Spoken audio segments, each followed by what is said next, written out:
ہمارے چینل سے جڑنے کے لیے یوٹیوب پر یس رام نگر چینل کو سبسکرائب کریں۔ فاعوذ باللہ من الشیطان الرجیم، بسم اللہ الرحمن الرحیم۔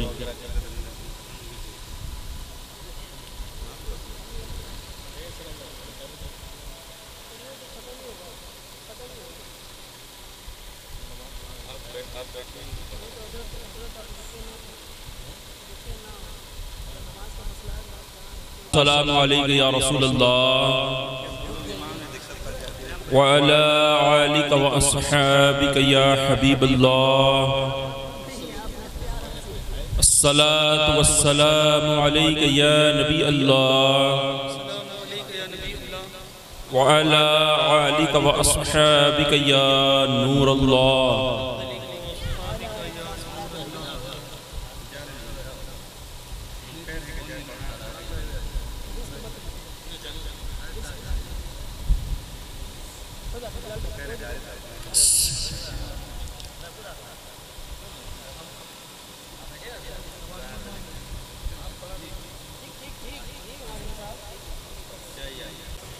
ابھی میں نے آپ سب تمام اسلامی بھائیوں کو درود پاک پڑھایا ہے۔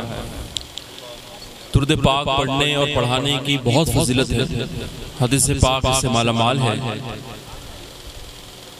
جو کوئی ایک مرتبہ نبی کریم صلی اللہ تعالیٰ علیہ وآلہ وسلم مبارک بارگاہ میں درود پاک پڑھتا ہے تو اللہ تعالیٰ اس پر 10 رحمتیں نازل فرماتا ہے، اس کے 10 درجات کو اللہ تعالیٰ بلند فرماتا ہے، اس کے 10 گناہوں کو مٹاتا ہے۔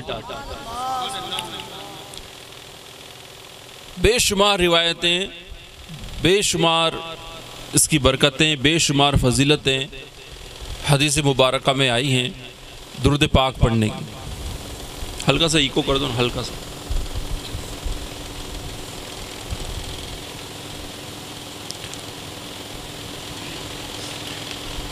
حضرت محمد سلطان بن زلولی رحمت اللہ تعالیٰ علیہ آپ سفر پہ تھے، یہ ایک اللہ کے ولی ہیں اور اس وقت بڑے مشہور تھے، بہت مشہور۔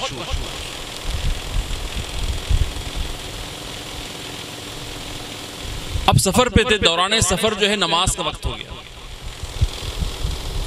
آپ رحمت اللہ تعالیٰ علیہ وضو کے لیے پانی تلاش کرنے لگے کہ پانی ملے، وضو کرو، نماز ادا کرو۔ تلاشتے تلاشتے ایک کنواں نظر آ گیا۔ جب کنویں پہ نظر پڑی، کنویں کے اندر دیکھا تو پانی بہت نیچے اور ڈول رسی بھی نہیں ہے کہ پانی نکال کے آسانی سے نکال لیں۔ بڑے تشویش میں پڑ گئے، آپ کنفیوز ہو گئے کہ اب کیا کروں، نماز کا وقت بھی جا رہا ہے اور پانی نہیں ملا، وہ بھی ڈول رسی بھی نہیں ہے۔ اتنے پہ ایک بچی آئی، اس نے کہا حضور آپ کیا تلاش کر رہے ہیں، کیا سرچ کر رہے ہیں، کیا دیکھ رہے ہیں؟ بولے بیٹا میں ڈول رسی دیکھ رہا ہوں تاکہ پانی نکال کے وضو کروں، نماز پڑھ لوں۔ تو کہا حضور آپ کی تعریف، آپ ہیں کون؟ آپ کہتے کہ میں محمد سلطان زلولی رحمت اللہ تعالیٰ وہ ہوں۔ آپ اتنے پائے کے ولی ہو کر حال یہ ہے آپ کا کہ آپ اس کنویں سے پانی نہیں نکال پا رہے، آپ پانی نہیں نکال پا رہے ہو۔ اتنا کہتے ہوئے آپ فرماتے ہیں کہ اس بچی نے کچھ پڑھا، منہ میں کچھ پڑھا، پڑھنے کے بعد میں پانی میں تھوک دیا۔ تھوکنے کی برکت یہ ہوئی کہ پانی آنن فانن جوش مارتبہ اوپر آ گیا۔ آپ فرماتے کہ میں نے اس پانی سے وضو کیا، نماز ادا کی۔ اس کے بعد میں اس بچی سے، اس با کرامت بچی سے پوچھا کہ بیٹا یہ کرامت تیرے اندر کہاں سے آئی، یہ کرامت کہاں سے آئی؟ وہ عرض کرتی حضور کوئی کرامت نہیں ہے، بس میں نے اپنے نبی کریم صلی اللہ تعالیٰ علیہ وآلہ وسلم کی مبارک بارگاہ میں درود پاک پڑھا اور درود پاک پڑھ کر پانی میں تھوک دیا تھا۔ آپ فرماتے ہیں کہ آپ نے عہد کیا اس تاریخ کو کہ میں درود پاک کی برکت فضیلت پر کتابیں لکھوں گا، کتاب لکھوں گا۔ تو آپ نے کتاب لکھی اور ماشاءاللہ عشاق اس کو پڑھتے ہیں، دلال الخیرات شریف۔ بہت مقبول معروف کتاب ہے درود پاک کی برکتوں کے اوپر. تو آپ نے کتاب لکھی, اس کی برکتیں لوگ آج بھی لوٹتے ہیں الحمدللہ. اللہ تعالی ہم سب کو بھی دلائل الخیرات کی برکت سے مالا مال فرمائے اور درود پاک پڑھنے کی توفیق عطا فرمائے. اب اس جو واقعہ ہوا ہے ذرا اس پر غور کرنا. بچی ہے, چھوٹی بچی, میرے گھر میں بھی, آپ کے گھر میں بھی, سب کے گھر میں بچی ہیں. اس بچی کے اندر کرامت کیسے آئی؟ وہ بچی کثرت سے درود پاک پڑھتی تھی. اور آج ہمارے بچے کیا کرتے ہیں؟ کثرت سے کیا کرتے ہیں؟ کتنا ڈیفرنس آ گیا ہمارے بیچ میں. پیارے میٹھے اسلامی, اللہ کا کروڑ احسان. اس رب کا جتنا ہم احسان مانے کم ہے کہ اس نے ہم سب کو مسلمان بنایا. ہم مسلمان ہیں, یہ بہت بڑا فضل ہے, بہت بڑا کرم ہے. اور ولیوں کے چاہنے والے مسلمان ہیں, عاشق ہیں, ان کے غلاموں میں ہمارا نام ہے. پیارے میٹھے اسلامی بھائیو, جب ہم مسلمان ہو گئے, جب ہم مسلمان ہیں, تو مسلمان ہونے کے ساتھ ساتھ میں ہم پر ایک چیز لازم ہو جاتی ہے کہ ایک سرکل کھنچ جاتا ہے, ایک دائرہ کھنچ جاتا ہے. جب ہم مسلمان ہوتے ہیں تو اس سرکل کے اندر ہم داخل ہو جاتے ہیں, اس حد میں ہم آ جاتے ہیں. جب ہم مسلمان ہو گئے اس حد میں ہم داخل ہیں. مسلمان پیدا ہوئے اس حد میں ہم داخل ہو گئے. اس حد کا نام کیا ہے؟ شریعت. شریعت ہے, ایک دائرہ کھنچ گیا کہ اس کے باہر آپ نہیں جا سکتے. آپ اگر جائیں گے تو اس کا النگھن ہوگا. تو مسلمان ہیں تو اب ہم شریعت کے ایک دائرے میں بندھے ہوئے ہیں. اب ہم کو شریعت کہتی ہے کہ یہ کرو تو ثواب ملے گا, یہ نہیں کرو گے تو گناہ ملے گا. شریعت کہتی ہے اس طرح اپنی زندگی گزارو تو ثواب ملے گا, نہیں گزارتے تو عذاب ملے گا. شریعت کہتی ہے کہ آپ اس طرح اپنے آپ کو سنوار لو. اور شریعت ہمیں سو کے اٹھنے سے لے کر رات میں سونے تک ہماری رہنمائی فرماتی ہے. ہمارے کھانے سے لے کر ہمارے استنجا کرنے تک ہماری رہنمائی فرماتی ہے. ہمارے ناخن کاٹنے سے لے کر, سر کے بال کاٹنے سے لے کر, منہ زیر ناف کاٹنے تک کہ ہماری شریعت ہماری رہنمائی فرماتی ہے. داخل گھر ہونے میں ہماری شریعت ہماری رہنمائی فرماتی ہے. بیت الخلا میں جانا ہے, ہماری شریعت ہماری رہنمائی فرماتی ہے. ماں باپ ہیں ہمارے, ان کی تعظیم کرنا ہماری شریعت ہمیں اس کی رہنمائی فرماتی. بیوی ہے, بچے ہیں, ان کے بارے میں ہماری شریعت رہنمائی فرماتی کہ بیوی کے ساتھ کیسے رہنا چاہیے, بچوں کے ساتھ کیسے پیش آنا چاہیے. یہ تمام باتیں ہمیں ہماری شریعت سکھاتی, بتاتی. زندگی جینے کا ہر طریقہ ہماری شریعت ہم کو بتاتی ہے. لیکن بہت افسوس کے ساتھ مختصر وقت میں سمجھنے کی کوشش کیجئے کہ ہم اپنی جو شریعت ہے, جو دائرہ ہے, ہم اس کو انگھل چکے ہیں, لانگ چکے ہیں, باہر چلے گئے. شریعت ہمارے اندر دور دور تک نظر نہیں آتی. اچھا, لوگ شریعت کا نام سنتے ہی جو ڈر جاتے ہیں. ارے شریعت, جسے آج کل میڈیا میں بتایا جاتا ہے, فیس بک پر, اس پہ اس پہ, کہ شریعت بڑی ٹائٹ چیز ہے, بڑی وہ ہے, اور شرعی قانون یہ وہ. ایسا کچھ بھی نہیں. میں بتایا نا کہ آپ کے کھانے سے لے کر آپ کے بیت الخلا جانے تک کہ شریعت آپ کی رہنمائی کر رہی ہے. تو آپ بتائیے, کھانا آپ کھاتے ہی ہیں نا, ہم تو کھاتے ہی کھانا. بغیر کھائے ہماری زندگی کیسے گزر سکتی ہے؟ جب ہم نے کھایا ہے تو اس کو نکالنا بھی ہے. اگر نہیں نکالیں گے تو زندگی ہماری کیسے گزرے گی؟ لیکن اس کا ایک سسٹم بیان کر دیا گیا کہ آپ اس طرح کھائیے, اس طرح بیت الخلا جائیے, شادی کیجئے اس طرح کیجئے, اس طرح آپ اپنی بیوی کے ساتھ ملیے, بچے اس طرح پیدا کیجئے, اس طرح سی پرورش کیجئے. اس تمام باتیں ہم کو, اس میں کوئی چیز ہم پر تھوپی نہیں گئی ہے, بلکہ آپ ایک ایک ورق شریعت کا ہم اٹھا کر دیکھیں گے, ایک ایک چیز دیکھیں گے تو وہ تمام چیزیں ہماری رہنمائی کرتی ہے اور ہمیں اپنی زندگی جینے میں آسانیاں پیدا کرتی ہیں کہ ہمیں اس طرح زندگی نہ جینا. اور ہم لوگ آج پیارے بیٹے بھائی بہت دور ہوتے چلے جا رہے ہیں, اتنے دور ہوتے چلے جا رہے ہیں, ڈرتے ہیں. داڑھی والوں سے ڈر جاتے ہیں, امامے والے سے ڈر جاتے ہیں, ٹوپی والا ہے اس سے ڈر جاتے ہیں, مجلس میں آنے سے ڈرتے ہیں, کچھ مسئلہ پیش آ جائے تو بتانے سے ڈرتے ہیں. بہت ساری چیزوں میں ہمیں ڈر ہوتا ہے کہ اگر ابھی ہم کچھ بول دیں تو شریعت کا حکم نافذ ہو جائے گا, پتہ نہیں کیا بول دیں گے, پتہ نہیں کیا کر دیں گے. گھر میں لڑائی جھگڑا ہوتا ہے، منہ سے طلاق وقت نکل جاتا ہے، طلاق کے بارے میں لوگوں کو پتہ نہیں ہے اور پھر ڈر جاتے ہیں۔ معاذ اللہ کئی ایسے لوگ ہیں جو طلاق بیوی کو دے چکے ہیں، یا ایک طلاق دے چکے ہیں، 2 طلاق دے چکے ہیں، 3 طلاق دے چکے ہیں، انہیں علم ہی نہیں ہے کہ اس کے بارے میں اس شریعت ہمیں کیا کہتی ہے، ہمارے لیے کیا آسانیاں ہیں، کیا ایسے ہماری زندگی گزارنا چاہیے، اور شرم کے مارے، ڈر کے مارے جو ہے وہ چھپے رہتے ہیں۔ اسی طرح ان کے کئی بچے بھی ہو جاتے ہیں۔ غصے میں آئے، 1 طلاق دے دیا، 1 طلاق دینے میں شریعت کیا کہتی ہے، 2 طلاق دینے میں کیا کہتی ہے، اس کے بارے میں ہمیں جاننا چاہیے۔ بہت ساری چیزیں اس کے بارے میں۔ تو عرض یہ کرنے کا مقصد ہے پیارے میٹھے اسلام ہے کہ ہم سب جب یہاں جمع ہوں، اس طرح کی محفل جب رکھی جائے تو اس میں بڑھ چڑھ کر آیا کریں، تاکہ ہمیں شوق پیدا ہو ہماری شریعت کے بارے میں معلومات حاصل کرنے کا۔ جمعہ کے بیان میں ہم آخر میں پہنچتے ہیں اور جیسے ہی نماز ختم ہوتی فوراً باہر نکل جاتے ہیں۔ امام صاحب ہمارے کیا کہہ رہے ہیں، کیا بیان ہو رہا ہے، ہم کو پتہ ہی نہیں۔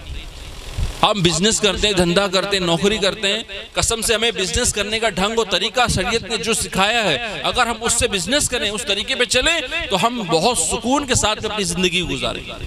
اور وہی آج ہم بغیر شریعت کے جانکاری نہ ہونے کی وجہ سے جب ہم بزنس کرتے ہیں تو اس میں خسارہ اٹھاتے ہیں، نقصان اٹھاتے ہیں۔ تو اللہ تعالیٰ ہم سب کو ہماری شریعت کا پابند بنائے، شریعت پہ چلنے کی ہمیں توفیق عطا فرمائے۔ پیارے اسلام، اسی طرح آج جو ہم لوگ یہاں بیٹھے ہیں، ہم نعت پاک سنتے ہیں، ہم نے درود پاک سنا، ہم نے بیان سنا، ہم یہاں پر بیٹھے ہیں۔ تو جب ہم نعت پاک سنتے ہیں، بیان سنتے ہیں، قرآن کی تلاوت سنتے ہیں، تو پیارے اسلامیوں ہم پر اللہ تعالیٰ اپنی رحمتوں کا نزول فرماتا ہے۔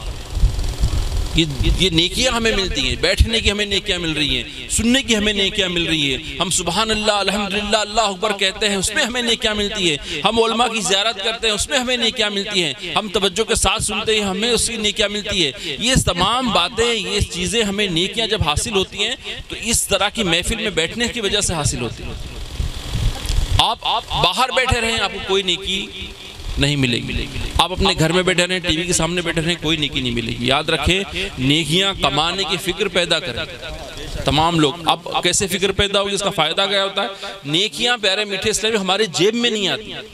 جیسے میں اب بزنس کرتا ہوں تو دھندا کرتا ہوں، آپ دھندا کرتے ہیں، بزنس کرتے ہیں، کام کرتے ہیں، تو جب ہم صبح سے لے کے شام تک مزدوری کرتے ہیں تو شام میں ہمارے ہاتھ میں پیسہ آتا ہے تو دکھتا ہے، ہماری جیب میں وزن لگتا ہے، لیکن نیکیاں ہماری جیب میں نہیں آتی، لیکن وہ ہمارے نام اعمال میں لکھی جاتی ہے، وہ ہمارے نام اعمال میں لکھی جاتی ہے۔ اب اس کا وہ کیش کہاں ہوتی ہے، وہ ملتا کہاں ہے ہمیں اس کا فائدہ؟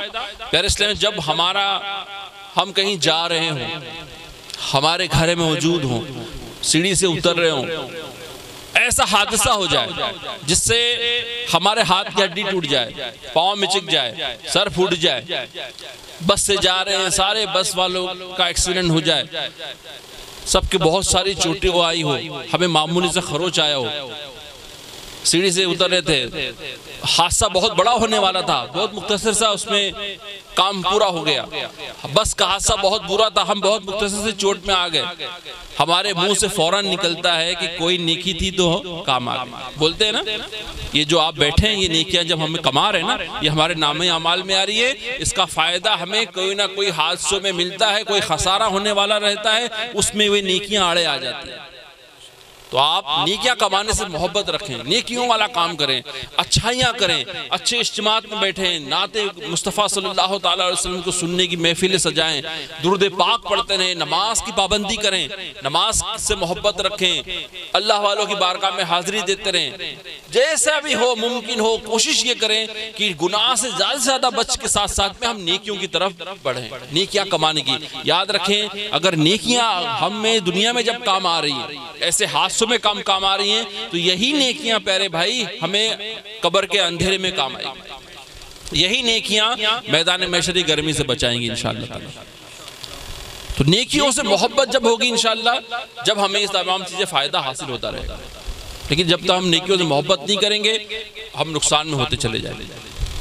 پیارے اور میٹھے اسلامیوں، کہنے کا مطلب یہ ہے کہ اپنے آپ کو شریعت کے دائرے میں رکھیں، شریعت سے باہر اپنے آپ کو جانے مت دیجیے۔ آج ہم یہاں بیٹھے ہیں، نعت مصطفیٰ صلی اللہ تعالیٰ علیہ وسلم سن رہے ہیں، سمجھ رہے ہیں، کتنے ایسے لوگ ہیں جو یہاں بیٹھے ہیں، نعت پڑھ رہے ہیں، لیکن اشعار ہمیں سمجھ میں نہیں آتا، لیکن وہی اگر کوئی گانے کا اشعار ہو بہت اچھا سمجھ میں آ جاتا ہے. یہ محفل میں ہم گھڑی دیکھتے ہیں, ٹائم دیکھتے ہیں کہ بہت وقت ہو گیا, جلدی ختم ہو. یہی اگر آرکیسٹرا کی محفل ہو, بینڈ باجے بجتے ہوں, گھنٹوں آدمی کھڑا رہ کے سنتا ہے, گھنٹوں کھڑا رہے گا اور سنتا رہے گا. یہی اگر ٹی وی پہ کوئی چیز پروگرام چل رہا ہو, ہم بڑے مزے سے اس کو دیکھتے رہتے, سنتے رہتے. اس میں ہمیں نیکیاں حاصل نہیں ہو رہی ہیں بلکہ اس میں ہم گناہگار ہو رہے ہیں. اس محفل میں ہم تھوڑی دیر بیٹھے ہیں, ہمیں نیکیاں مل رہی ہیں. تو نیکیوں سے محبت کی کوشش کرتے رہیں. پیارے میٹھے نعت پاک صلی اللہ علیہ وسلم سننے سے محبت رکھیں, پڑھنے والے بنیں, اپنے آپ کو نعت مصطفیٰ صلی اللہ علیہ وسلم سے اپنے منہ کو تر رکھیں. کوشش کریں کہ ہم نعت زیادہ سے زیادہ پڑھیں, زیادہ سے زیادہ ہمارے نعت. آج تو بہت فیسیلیٹی ہوگی, ہمارے موبائل پر ہم نعتوں کو ڈاؤن لوڈ کر لیں اور سنتے رہیں. ہم یہاں کے گانے سنتے ہیں, یہ سنتے ہیں, وہ سنتے ہیں, اس کے بہت سارے نقصانات ہیں, بہت سارے نقصان ہیں. لیکن ہم کو پتہ نہیں ہے کہ کس طرح شیطان ہمیں گانے باجے میں لگا کر ہمارا ایمان چھین لیتا ہے. ہمیں پتہ ہی نہیں ہے. ہم گانا سنتے, لوگ بہت شوق سے گانا سننے کے پسند کرتے ہیں کہ گانا ہم سنیں. بلکہ بعض ایسے لوگوں کو میں نے دیکھا ہے کہ صبح اٹھتے ہی گانا, سب سے پہلے گانا ان کے گھر میں بجتا ہے, یا سوتے وقت ان کے گھر پہ گانا بجے گا تبھی ان کو نیند آئے گی. واک پین لگا لیا, کان میں ایئر فون لگا لیا اور جو ہے وہ گانا سنتا رہتا ہے. پیرس میں اس کے بہت نقصان ہے. ہمارا ایمان جو ہے وہ سلب ہو جاتا ہے, چھین لیا جاتا ہے. ہمیں اس کی علم ہی نہیں ہوتا, اس کی فکر بھی نہیں ہوتی کہ ہمارا ایمان ختم ہو گیا. پہلی بات, ہم اس پر غور ہی نہیں کرتے کہ ہم گانا کون سا سن رہے ہیں اور ہمیں کیا سننا چاہیے اور کیا نہیں سننا چاہیے. ہر گانا نہیں سننا چاہیے لیکن ہم سنتے ہیں. اب اس کے نقصان سنیے, مختصر میں بتانے کی کوشش کروں گا کہ ایک گانا ہے جو بہت زیادہ فیمس ہوا, لوگوں نے اس کو سنا, سپر ڈپر ہٹ ہوا. ہم بھی شاید مہینے میں ایک آدھ بار اس گانے کو دہرا لیتے ہوں گے. اکثر جو لوگ پھلکی بیچتے ہیں, دیکھا ہے پانی پوری وغیرہ جو بیچتے ہیں, یا جو مٹھائی چیز بیچتے ہیں, آئس کریم والا بیچتا ہے, ان کے یہاں یہ سب گانے بہت بجتے ہیں, کفریات گانے جسے کہا جاتا ہے, اور ہمارے گھر میں ہی بجائے جاتے ہیں. ہمیں پتہ ہی نہیں ہوتا کہ یہ ہے کیا, گانے کا بول, گانے کا مطلب ہی نہیں پتا ہوتا. اب کیوں نہیں پتا ہوتا؟ کیونکہ ہم شریعت سے بہت دور چلے گئے. جب ہم شریعت کے دائرے میں رہیں گے تو ہمیں پتا چلے گا کہ گانا بول کیا رہا ہے, اس کے بول کیا ہیں, اس میں نقصانات کیا ہے. اب گانے کا بول سنیے, ربا ربا تو نے یہ کیا کیا, جس کو بنانا تھا لڑکی اس کو لڑکا بنا دیا. سب پڑھیں استغفر اللہ. اب سنیے, اب میں چند چہرے دیکھ رہا ہوں جو مسکرا رہے ہیں, مسکرائیے مت, اب روئیے. میں آپ کو بتاتا ہوں ہم نے کیا کیا, غلطی کیا کی. ربا ربا تو نے یہ کیا کیا, کس سے کہہ رہا شاعر؟ رب سے کہہ رہا, اللہ سے. ربا ربا تو نے یہ کیا کیا, یعنی جس کو بنانا تھا لڑکی اس کو لڑکا. ہے نا, یہ گانا ہے نا. یعنی کس سے غلطی ہو گئی؟ اللہ سے, رب سے غلطی ہو گئی کہ تو نے غلطی کر دیا, لڑکی بنانا تو سو لڑکا بنا دیا. ابھی ہم لوگ بولتے ہیں یہ کفر ہو گیا. خدا بھی آسمان سے جب زمین پر دیکھتا ہوگا, خدا بھی آسمان سے جب زمین پر دیکھتا ہوگا, میرے محبوب کو کس نے بنایا سوچتا ہوگا.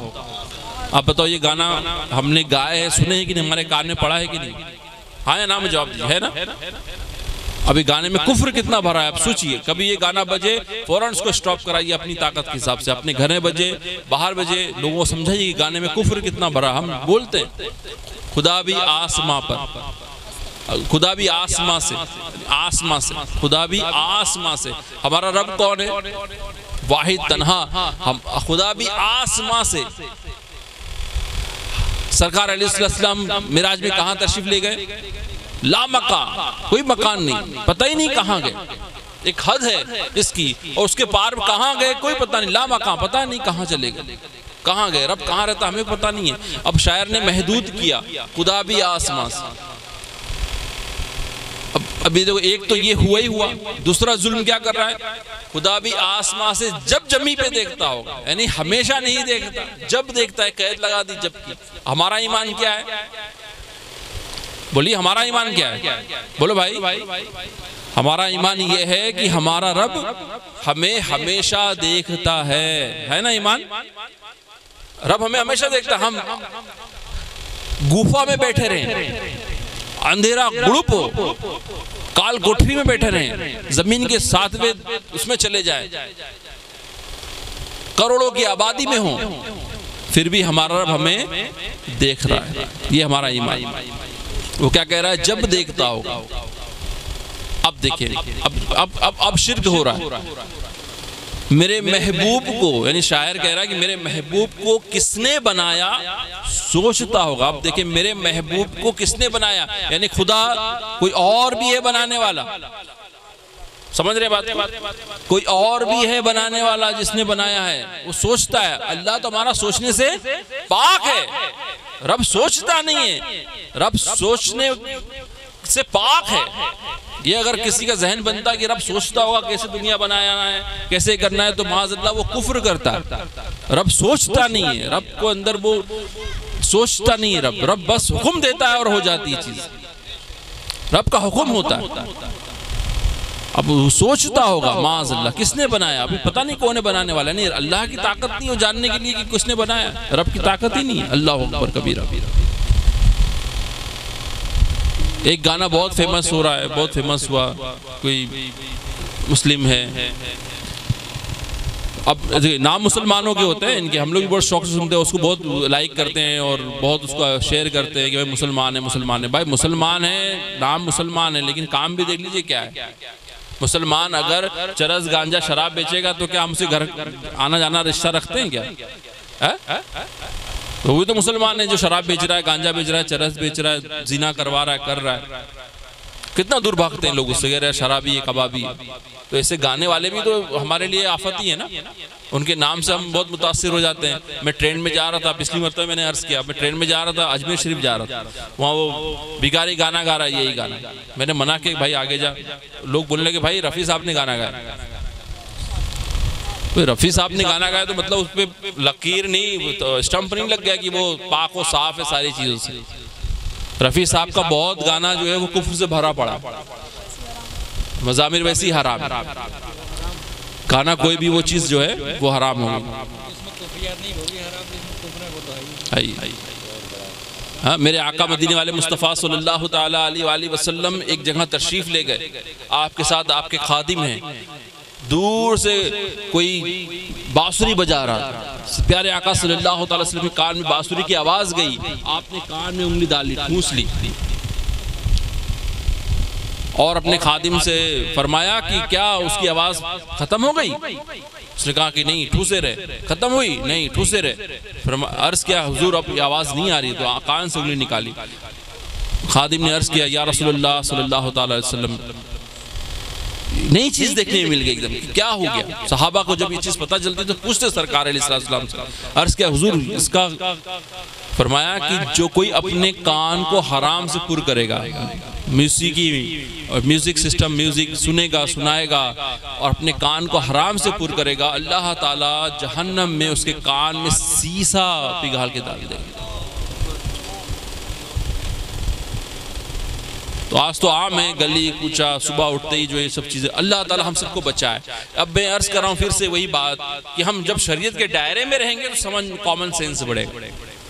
تب ہمیں دماغ آئے گا کہ نہیں یار یہ غلط ہے، ہم کو اس سے بچنا چاہیے. نہیں یار یہ غلط ہے. غلطیاں ہوں گی کیونکہ بچنا بہت ناممکن سا ہو گیا ہے کہ ہر دوسرا گھر جو ہے، ہر ایک گھر جو ہے اس میں سے میرے موبائل میں، ہمارے موبائل میں یہ سسٹم بنا ہوا ہے. سارا چیزیں کوئی نہ کوئی فیس بک پر، یوٹیوب پر ہم چلتے ہیں، اس میں میوزک آئی جاتی ہے. لیکن ذہن تو یہ ہے نا کہ یہ سننا مجھے نہیں چاہیے. جیب میں ہی لے کے گھوم رہے ہیں لیکن ذہن بنا ہوا ہے. نہیں کیوں بنا ہوا ہے؟ کیونکہ ہم شریعت کو سمجھتے ہیں، شریعت کے دائرے میں ہیں. پتہ چلتا ہے کہ نہیں بھائی ہم کو یہ سب چیز نہیں سننا چاہیے. ایسے بے شمار گانے. قوالی کو لے کے لوگ بڑا وہ رکھتے ہیں، یار مخدوم صاحب قوالی سنتے تھے. ابھی کسی کو منع کر دو قوالی کے لیے، قوالی جو میوزک ہے، ہارمونیم ہے، ڈبلٹ، سارنگی بجاتا، پتہ نہیں کیا کیا بجتا رہتا ہے. لوگ بولتے ہیں میوزک مخدوم صاحب سنتے تھے، خواجہ صاحب سنے. ہاں سنو نا، سنتے تھے. کیسے سنتے تھے؟ لوگوں نے علماء سے پوچھا، سرکار اعلیٰ حضرت سے پوچھا کہ قوالی کے بارے میں آپ کیا کہتے ہیں؟ تو آپ نے فرمایا کہ قوالی اہل والا جو ہے وہ سنے. اعلیٰ حضرت فرماتے ہیں کون سنے؟ اہل والا، نا اہل کے لیے منع فرما دے کہ جو نا اہل ہے وہ قوالی نہ سنیں۔ اب اہل اور نا اہل وہ کیسے پرکھیں گے؟ آپ نے ہمارے رہنمائی فرمائی، آپ نے فرمایا کہ اگر اہل اور نا اہل جاننا ہو کہ کون اہل ہے قوالی سننے کا اور کون نا اہل ہے، تو ایک آدمی کو اپنے ایک کمرے میں بند کر دیا جائے، اس کو بند کر دیا جائے، بغیر کھانا پانی دیے 7 روز تک وہ بند رہے، ٹھیک ہے، 7 روز تک بند رہے۔ اب ایک طرف قوالی کا پروگرام سیٹ کر دیا جائے، دوسری طرف طرح طرح کے کھانے ہوں، لذیذ کھانے بنا کے رکھ دی جائیں دسترخوان پر۔ اگر وہ شخص کمرے سے باہر نکلنے کے بعد قوالی کی طرف جاتا ہے تو وہ قوالی سننے کا اہل ہے، اگر وہ شخص کھانے کے دسترخوان وار آتا ہے تو وہ قوالی سننے کے لیے نا اہل ہے۔ اب کیا کرے گا؟ میں اور آپ ہم لوگ کیا کریں گے بتاؤ؟ 7 دن ہے، 7 دن بعد اگر ہم نکلتے ہیں اپنے گھر سے تو کیا کریں گے؟ وہ اپنے آپ کو تول لیجئے گا تو آپ پھر قوالی بھی سنیے گا۔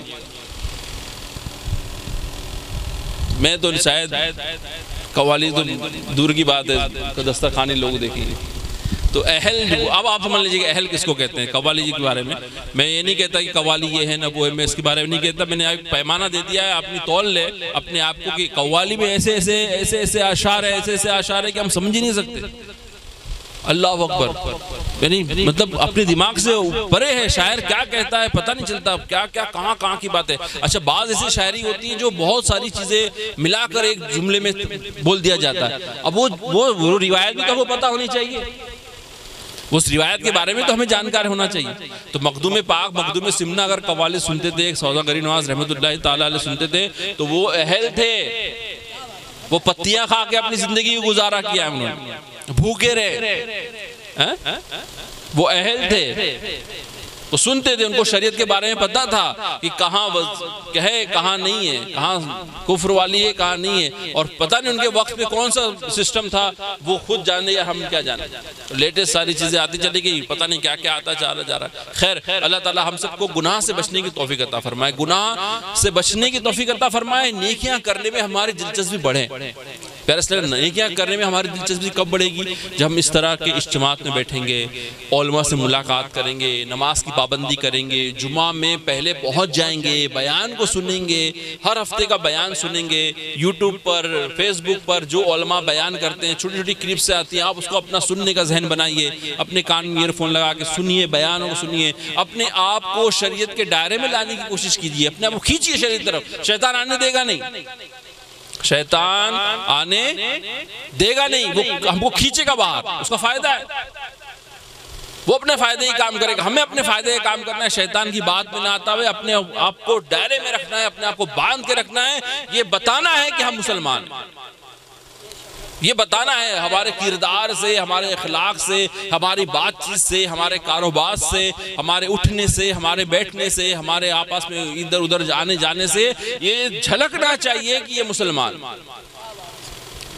جب ہم بات کریں، آج جو بات لوگ کرتے ہیں، میں نوجوانوں سے مخاطب ہوں، اس میں اگر وہ 10 بات بول رہا ہے تو 8 گالی دیتا ہے، ماں بہن یہ وہ، دنیا بھر کی گالی دے دیتا ہے۔ دوست کو آپس میں ایک دوسرے کی ماں پہ گالی دیتے، وہ دوست ہی نہیں کو کسی کی ماں پہ گالی